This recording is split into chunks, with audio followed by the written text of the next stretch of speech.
Capricorn. Welcome to Pandora Astrology's monthly horoscope for March of 2022. We are the astrologers of Pandora Astrology. I'm Jamie Kale Miller. I'm here in Berkeley, California. I'm Julia Mikos in San Francisco. Well, Capricorn, this month's horoscope brings a lot of focus to your finances and also to your communication. If you find yourself with any questions about these areas after this horoscope is done, you have only to check the YouTube description below and find a link for the natal and transit reading where Julia or I would be happy to answer all those questions. Well, we have Ceres and Juno news to report. Ceres is traveling along through Gemini all month. It's right here in your 6th house. And whenever we think about Ceres, we ask ourselves, how can you bring good stewardship to this area? Because Ceres is like the steward, the farmer, the gardener, the cultivator. So how can you cultivate in the 6th house, which is the arena of work, health, service, and personal organization? It's a pretty good fit, really. You can do some culling in terms of organization, maybe get rid of some clutter. That would be a really great use of this. In terms of cultivating, you can come up with some new systems, do some reorganizing, maybe get a new system for organizing some boxes, visit the container store, or systems for running your health routines, making sure you take all of the vitamins and supplements that you're supposed to be taking. So that's a really great use of this. Ceres will be here for about 2 months at least. So there's plenty of time to unpack all of that, make use of it. Juno is traveling along through Aquarius and is in your 2nd house. With Juno, we ask ourselves, how can you manage the social aspect of this house? Now, this is a house of money, most specifically your own money, not monies that you share with other people, but your money, your resources, your possessions, your security and safety. But Juno is a social planet. So this transit may bring you into useful conversation with somebody who can advise you about your money or help you with your possessions. And if this sounds like it dovetails pretty well with what I said about Ceres and clutter, well, it does. So the key here is with Juno, you want to get into partnership. So finding a partner to help you with these things is a really great use of Juno's transit along this house. And Julia, I think you've got some news about Venus and Mars and Mercury. Take it away. Sure thing, Jamie. Well, hey there, Capricorn. That Venus and Mars conjunction that we were talking about last month is still happening this month, except it's changing houses. So last month it was in your 1st house, and we really covered that in a lot of depth. So you can check out our last month's video, and it's going to be in your 1st house until March 5th. Then after that, Venus and Mars are going to be moving together into your 2nd house. So the 2nd house has a lot to do with your money, the money that you earn through your own personal income or through your business. And it has a lot to also do with your possessions. So all those things that you own in life, like clothing and cars and collectibles. So with this Venus Mars, you kind of, Venus and Mars, they have almost, they can have sort of different functions for us in astrology. Venus likes to bring a little bit of luck. She likes to attract things to her. So yes, you could get a little bit of financial luck during this cycle with Venus in there. Now, Mars is also in there. And what Mars function is wherever we have it, we tend to feel very driven. And we can get a lot of work done, but it's also a little bit of a conflict-prone planet. So we can also run into some flare-ups too. So with Mars in the 2nd, it means that you're also really driven to earn more this month, or maybe really driven to either acquire more possessions too, or maybe sell off some old ones. So, for the most part, I'd say, really kind of focus on to make the most constructive use of this transit, try to see if you can do some research or apply yourself in some way to kind of enhance your money or your possessions. And Mars in the 2nd, because the 2nd can also rule values, can sometimes mean that you run into conflict over values that you consider very personal to you. But as long as you're kind of getting a lot of work done, that can be a very constructive use of this transit now to sort of maybe grow the material sphere of your life. And Venus is also moving really fast and direct. correct. She finished up a whole retrograde cycle not too long ago. So this winter, we all had a big relationship review cosmic session, and now things are actually moving more smoothly in everyone's relationship.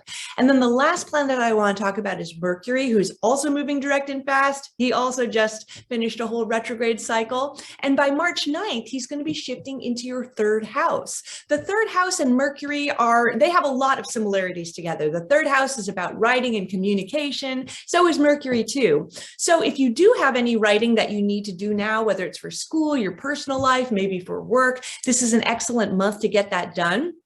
Mercury in the third also means that there may be an increase in communication with your siblings who are ruled by the third, as well as cousins, extended family can be third house too, and neighbors as well. So this might be a month where you're just kind of buzzing around your neighborhood, maybe getting a few more calls from brothers, sisters, or connecting with neighbors and community more. I want to tell you about the 2 moons of this month, beginning on March 2nd with a new moon in Pisces happening here in your third house of communication, which Julie has been talking about. Now, this one we're calling Rationally Dreaming for the Collective. And the dreaming theme is very much about that Pisces moon, which is all about dreaming and things otherworldly, things spiritual. And then we have a beautiful sextile over here to Uranus, which is about the collective, the tribe, the group. So there's some really sweet themes here. And this moon falling in your third house, new moons have to do with new beginnings, planting seeds, which you don't see the fruits of right away, but it's the time, for planting them. And the third house, of course, being that house of communication, of your immediate environment, your neighborhood, the people that you talk to, maybe on a superficial level every day. This is a really great time to plant seeds in those areas, to get better at communication with those people, or in general, and just to make your immediate environment a nicer place that's more compassionate and more filled with positive emotion. And then we have the second moon of the month, which is a full moon in Virgo. It falls in your 9th house like this. It's happening on the 17th or 18th, depending on your time zone. This one we call Realize Your Empathy Through Humble Practice. And that title is very deliberate because realize has 2 meanings. To realize, like, boom, I realized it, or to real eyes. And so both of those themes are worked in here, especially in your case with the emphasis in the third house, but also in the 9th, because this isn't just a house of communication, this is an axis of communication. So there's a balancing act going on here, as there always is during a full moon, with the sun and the moon facing off against each other. And the balancing act is between the little small, maybe superficial conversations that you have every day and the thoughts that run around in your head versus the big ideas, which is the 9th house and the moon happening there, the big ideas and how you broadcast them. So this is really about voice. So seeds that you plant in your communication during the new moon can realize some of their potential and bear fruit at the full moon in terms of your voice, particularly your big voice that you put out into the world, that you broadcast. So the full moon might actually be a really good time for marketing if you have cause to do any of that. Let's see, then the last thing I want to tell you about is the spring equinox. So for the first 2/3 of the month, the sun travels through Pisces, and we have all of the softness and gentleness and the emphasis on kindness and compassion and merging and empathy that goes with Pisces. And then the sun moves into Aries. We have the spring equinox that happens on the 20th. The sun moves into your 4th house. Now, the season of Aries is like the ultimate infantile season. It's the newborn of the zodiac. And so it has this feeling of like boldness and freshness and excitement and rebirth. It's just so very fiery. And this energy enters into your 4th house of home and family. So, I mean, definitely watch out for bringing too much fire into your home life. But I think that this is going to be the perfect time for that spring cleaning that you may have been waiting for.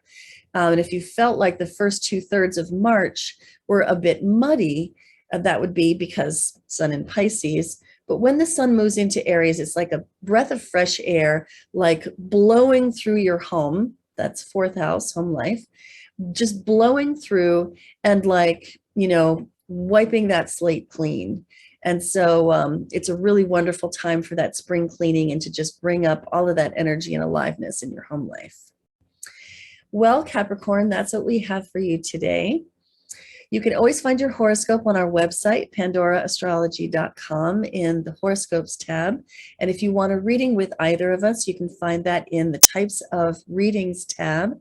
And we also offer classes as well. And if you want to know more about those moons, check out the monthly forecast page and check out our YouTube playlist for March 2022 on our YouTube channel, Pandora Astrology. And until next time, we'll see you around the cosmos. Bye-bye.